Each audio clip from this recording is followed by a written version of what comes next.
Gabonaises, Gabonais, mes chers compatriotes,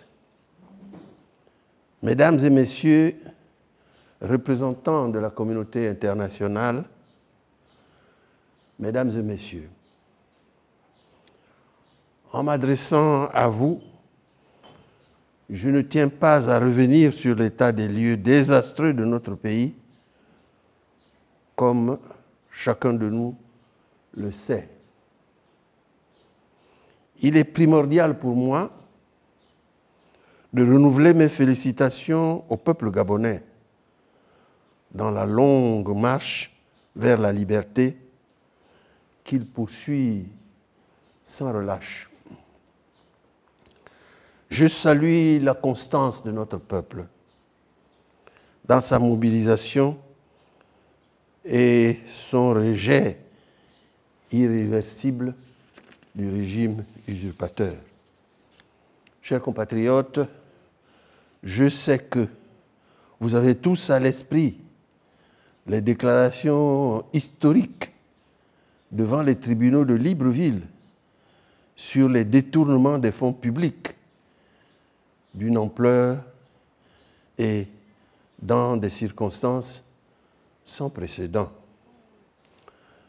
Ces révélations de la bouche même de ceux qui ont eu entre leurs mains le bien public sont venus ajouter un nouveau choc dans l'opinion gabonaise, tant de fois outragée.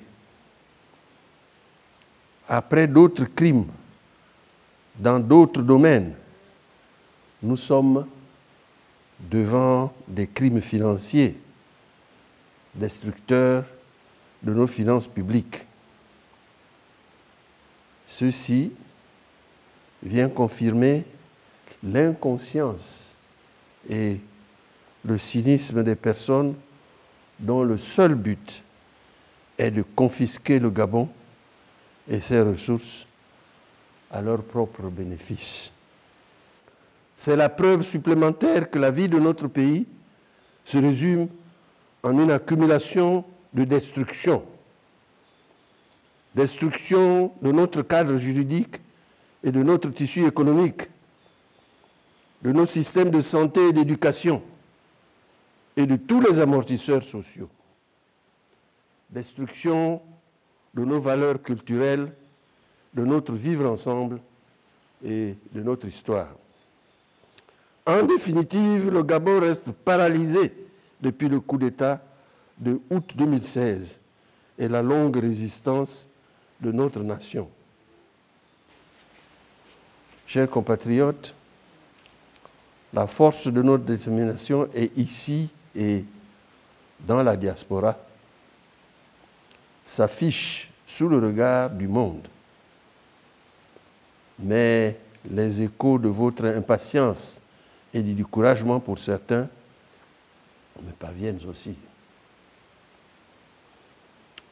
Les responsables des partis politiques et des syndicats, les personnalités politiques et les citoyens que je reçois évoquent avec gravité les risques de plus en plus grands que ce pouvoir illégitime fait peser sur notre nation et ses populations.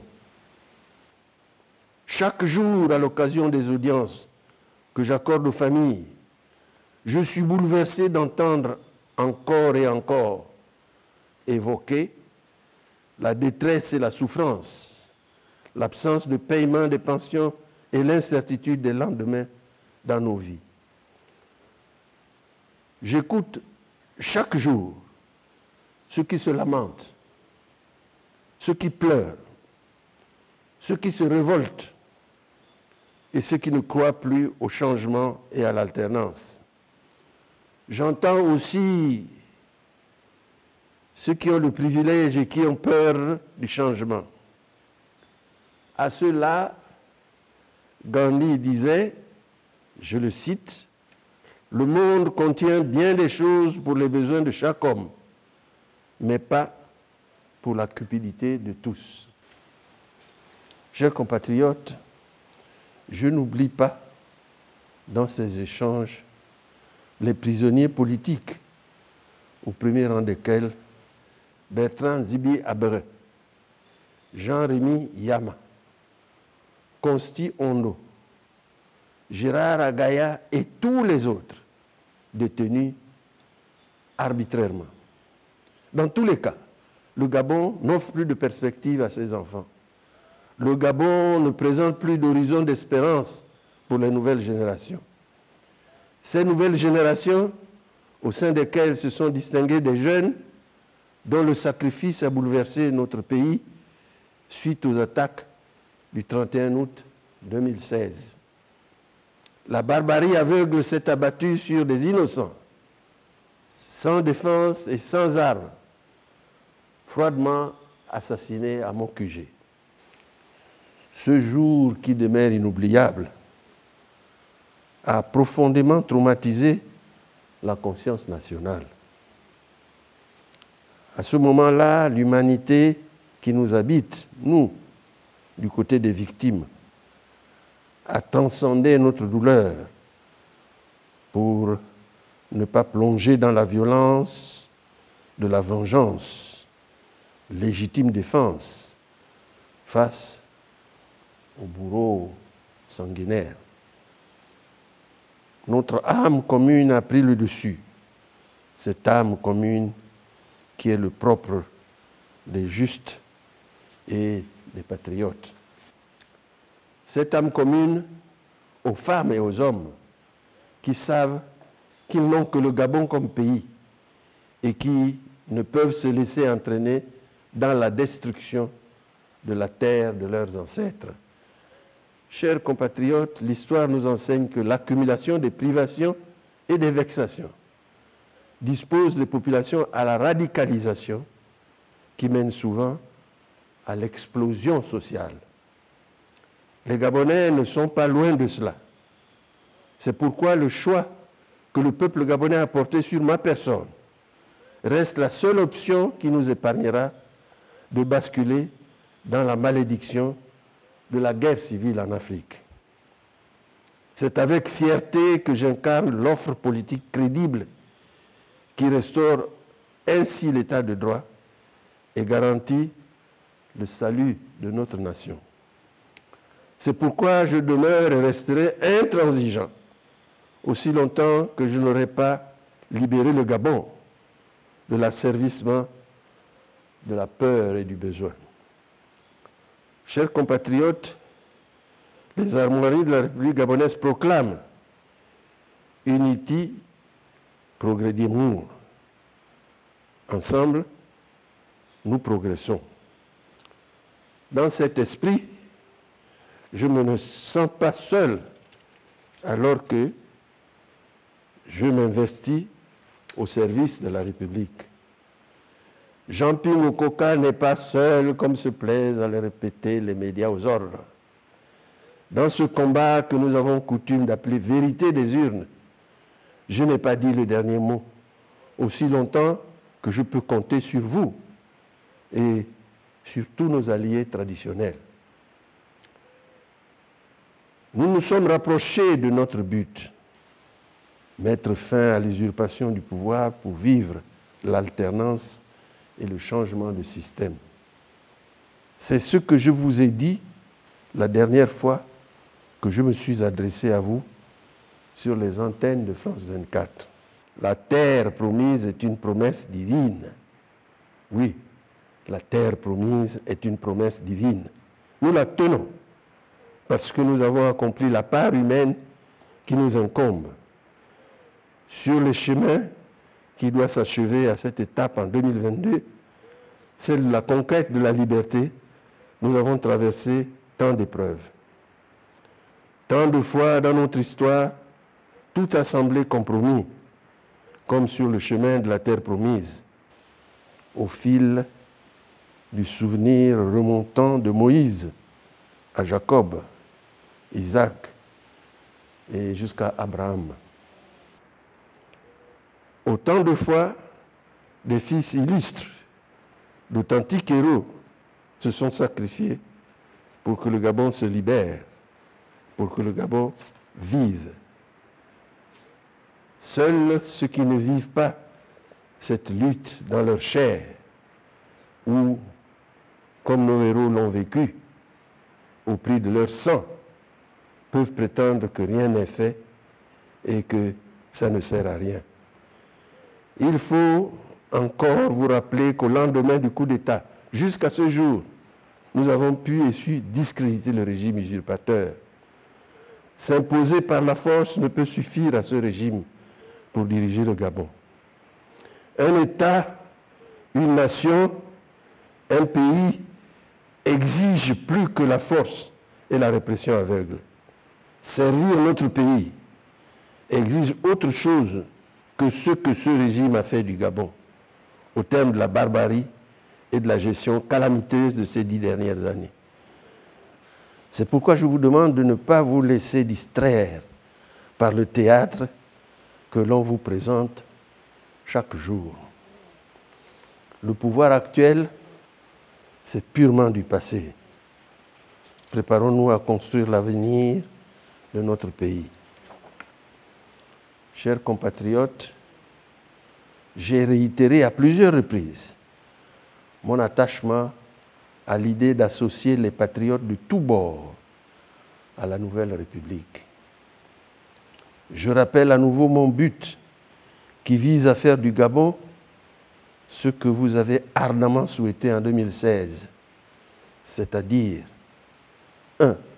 Une république assise sur des institutions solides, garantissant l'intégrité nationale, la stabilité et les libertés fondamentales, gage d'un meilleur vivre ensemble.